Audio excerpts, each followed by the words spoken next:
अस्सलाम वालेकुम प्यारे दोस्तों, कैसे हैं आप सब। स्वागत करते हैं आप सभी का एक बार फिर से।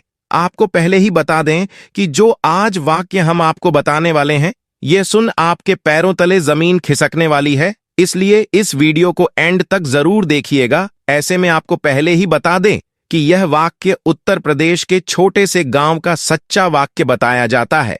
हम आपको बताएंगे कि जिस वक्त हिंदू लड़की के शौहर को यह बात मालूम हुई कि उसकी बीवी एक मुसलमान है, यानी उसने मुसलमान का मजहब यानी इस्लाम को अपनाया है, तो उसके शौहर ने उसके साथ जो किया, जब आप सुनेंगे तब आप हैरान रह जाएंगे और अंत में इस वाक्य को सुनकर आपका दिल भी खुश हो जाएगा। दोस्तों, अगर आपको कुरान मजीद से सच्ची मोहब्बत है तो आप कमेंट बॉक्स में अल्लाहू अकबर जरूर लिखेगा। इसी तरह की इस्लामिक घटनाओं और वाक्य से रूबरू होते रहने के लिए आज ही सब्सक्राइब करें हमारे चैनल इस्लाम हिस्ट्री को और साथ ही बेल आइकॉन को प्रेस करें।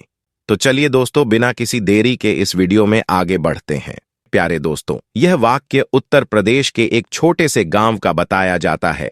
यहां पर एक गैर मुसलमान और मुस्लिम का घर पास में था। मुस्लिम के घर में 4 या 5 साल की छोटी बच्ची थी। वह पास में ही अपनी एक सहेली के घर पर खेलने के लिए जाया करती थी।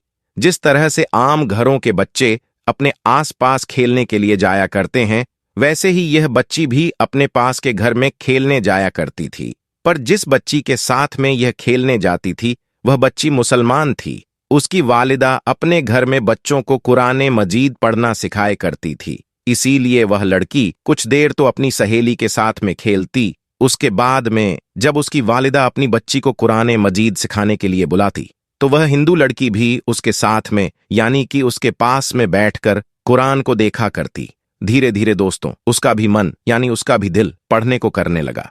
एक दिन उसने अपनी सहेली की माँ से कहा कि चाची, मैं भी पढ़ना चाहती हूँ।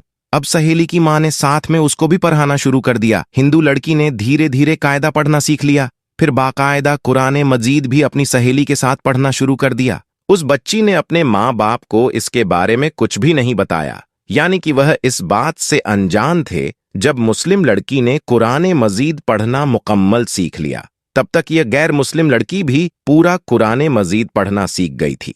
प्यारे दोस्तों, उसके बाद में एक ऐसा वक्त आया कि वह बच्ची जवान हो गई। माँ बाप ने उस लड़की की शादी एक गैर मुस्लिम हिंदू के साथ तय कर दी, और वह इतना ज्यादा कट्टर था, मुसलमानों को देखना तो दूर की बात, मुसलमानों की बात करना भी पसंद नहीं करता था, क्योंकि उसको मुसलमानों के बारे में गलत जानकारी थी। अब उसे लड़की की शादी होने लगी। एक दिन वह लड़की अपनी मुस्लिम सहेली की माँ के पास गई और उसको कहने लगी कि मैंने आपसे पूरा कुरान मजीद पढ़ना सीख लिया, मैंने दिल ही दिल में कलमा भी पढ़ लिया, मगर मैं इसके बारे में अपने घर वालों को कुछ नहीं बता सकती। अगर मैंने उनको यह बता दिया तो घर में क्लेश हो जाएगा और मुझे घर से निकाल दिया जाएगा, और अब मेरी शादी भी एक ऐसे इंसान के साथ होने वाली है जो मुसलमान को देखना भी नहीं चाहता। यह सुनकर उसकी सहेली की माँ ने कहा कि बेटा, अगर तुझको कुरान पाक से सच्ची मोहब्बत है तो अल्लाह तबारक व ताला पर भरोसा रखो। अल्लाह ताला तुम्हारी ईमान को जाया होने से बचाएगा, जरूर बचा लेगा। उसके बाद से सहेली की वालिदा ने उसके लिए शादी का एक तोहफा तैयार किया। उसको तोहफे के तौर पर कुरान मजीद को तैयार करने का इरादा किया। फिर उसके घर जाकर उस लड़की की माँ से कहा कि हमने इसकी पैकिंग बहुत ही खूबसूरत तरीके से की है, हम चाहते हैं कि हमारा यह तोहफा लड़की के ससुराल में ही खुले, यानी कि इस तोहफे को यहाँ पर मत खोलना।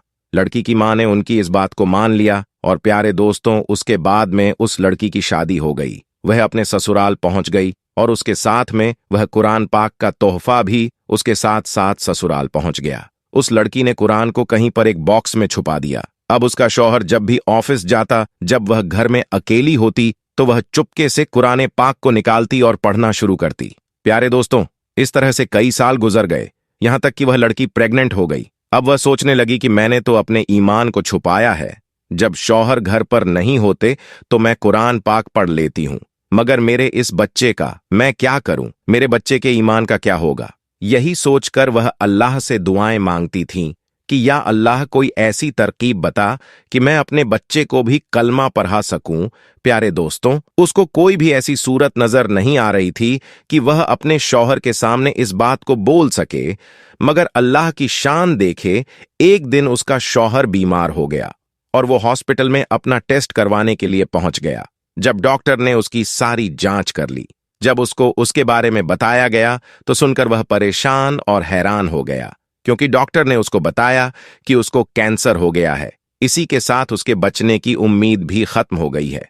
अब वह शौहर यानी वह लड़की का पति हैरान और परेशान अपने घर आया, अपनी बीवी को देखकर रोने लगा और कहने लगा कि तुम बहुत खूबसूरत हो, वफादार हो, मोहब्बत करने वाली हो, नेक हो, लेकिन अब तुम्हारा और मेरा साथ सिर्फ कुछ ही दिनों का है।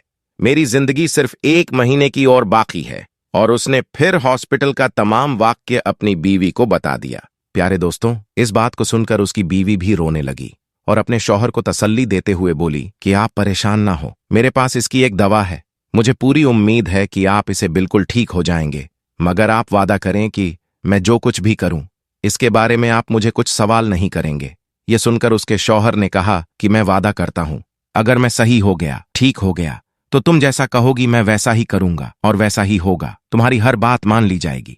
उसके बाद में उस लड़की ने कुरान मजीद की सूरह फातिहा पढ़कर अपने शौहर पर दम करना शुरू कर दिया, क्योंकि उसने अपनी सहेली की वालिदा को देखा था कि जब भी कोई बीमार होता था तो सूरह फातिहा पढ़कर दम किया करती थी। यह देखकर उसके शौहर ने पूछा कि यह तुम क्या कर रही हो, तो वह कहने लगी कि मैं तुम्हारा इलाज कर रही हूं और तुम्हारा मेरा यह वादा हो चुका है कि आप इसके बारे में मुझे कुछ सवाल नहीं पूछेंगे। उसके बाद में उसके शौहर में सवाल करना बंद कर दिया। प्यारे दोस्तों, उसके बाद में अल्लाह की शान देखिए। 1 महीने तक वह लड़की अपने शौहर सूरह फातिहा पढ़कर दम करती रही, पूरे यकीन के साथ, पूरे ईमान के साथ। फिर 1 महीने के बाद में उसका टेस्ट करवाया गया तो उसकी जांच देखकर डॉक्टर भी हैरान हो गए, क्योंकि उसके जांच में आया कि उसको कैंसर का नामो निशान मौजूद नहीं है और जांच में आया कि इसे तो कभी कैंसर हुआ ही नहीं था। प्यारे दोस्तों, अल्लाह ने अपनी कुदरत से उस शख्स को पूरी तरीके से सेहतमंद कर दिया। दोस्तों, बेशक अल्लाह जिसे चाहे शिफा अता करता है। और जब वह बिल्कुल सेहतमंद हो गया तो वह बहुत खुश हुआ और बीवी से पूछने लगा, यह सब कैसे पॉसिबल हुआ, और बोलो तुम अब क्या चाहती हो, मैं तुम्हारी हर बात को पूरा कर दूंगा। बीवी ने उसके बाद में बेझिझक सारी बातें अपने शौहर से शेयर कर दी कि इस तरह से अपनी सहेली के घर पर खेलने जाती थी जब छोटी थी, बच्ची थी, और किस तरह उसने कुरान मजीद को पढ़ना सीख लिया और किस तरह से उसको कुरान तोहफे में मिला और किस तरह से वह घर में छुपकर कुरान पाक पढ़ा करती थी। उसके बाद में उसने अपने शौहर से कहा कि अब तुम भी कलमा पढ़ो और मुसलमान हो जाओ। अब शौहर उसकी बात को मना नहीं कर सकता था, क्योंकि उसने वादा किया था। अब उसने कलमा पढ़ लिया। प्यारे दोस्तों, उसके बाद उसे औरत के यहाँ बेटा पैदा हुआ और वह भी मुसलमान पैदा हुआ। मतलब कि अब ये पूरी फैमिली मुसलमान थी, मगर अभी भी उनको डर इस बात का था कि अगर इसके बारे में अपने घर वालों यानी परिवार और समाज वालों को, लोगों को, बाहर के लोगों को पता चलेगा तो वह हमें जीने नहीं देंगे, वह हमें परेशान करेंगे, हमें समाज से बेदखल कर देंगे।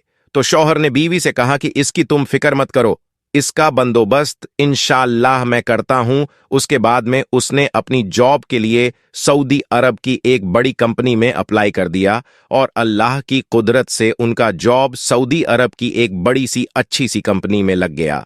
अब वह अपनी बीवी बच्चों को लेकर सऊदी अरब चले गए और बाकी की तमाम जिंदगी सऊदी अरब में गुजरने लगी। वहां पर वह कुरान भी पढ़ते हैं, नमाज भी 5 वक्त की पढ़ते हैं। और प्यारे दोस्तों, यह अल्लाह की शान ही है कि अल्लाह जिसको चाहे उसकी जिंदगी संवार देता है और जिसकी चाहे उसकी जिंदगी बिगाड़ भी सकता है। तो दोस्तों, अल्लाह व ताला से दुआ है कि अल्लाह पाक हम सबको भी कुरान मजीद पढ़ने और उस पर अमल करने की तौफीक अता फरमाए। आमीन सुम्मा आमीन। सूरह फातिहा हर नमाज में पढ़ना जरूरी है। बिना सूरह फातिहा के नमाज नहीं होती है, इसीलिए हर मुसलमान को सूरह फातिहा याद रखना चाहिए। एक हदीस में अल्लाह के नबी करीम सल्लल्लाहु अलैहि वसल्लम फरमाते हैं, नबी करीम सल्लल्लाहु अलैहि वसल्लम ने फरमाया कि जिस आदमी ने सूरह फातिहा ना पढ़ी उसकी नमाज नहीं हुई। यानी हर नमाज में सूरह फातिहा का पढ़ना जरूरी है, चाहे वो फर्ज नमाज हो या सुन्नत नमाज हो। सूरह फातिहा के बगैर नमाज नहीं होगी। सूरह फातिहा के साथ नमाज में कोई भी सूरत या आयत पढ़ सकते हैं, जो भी उसे याद हो पढ़ ले। सूरह फातिहा ये कुरान शरीफ की सबसे पहले नाजिल होने वाली पूरी सूरह है। सूरह फातिहा मक्की सूरह है। सूरह फातिहा पहले पारे में है। प्यारे दोस्तों, हम यह उम्मीद करते हैं कि आज की यह हमारी वीडियो आपको पसंद आई होगी। अगर हाँ, तो इस वीडियो को लाइक करें, शेयर करें और चैनल को सब्सक्राइब करके बेल आइकन को प्रेस करें ताकि आने वाली तमाम वीडियो की अपडेट आपको मिलती रहे। जल्दी मुलाकात होगी, तब तक के लिए हमें दीजिए इजाजत। खुदा हाफिज।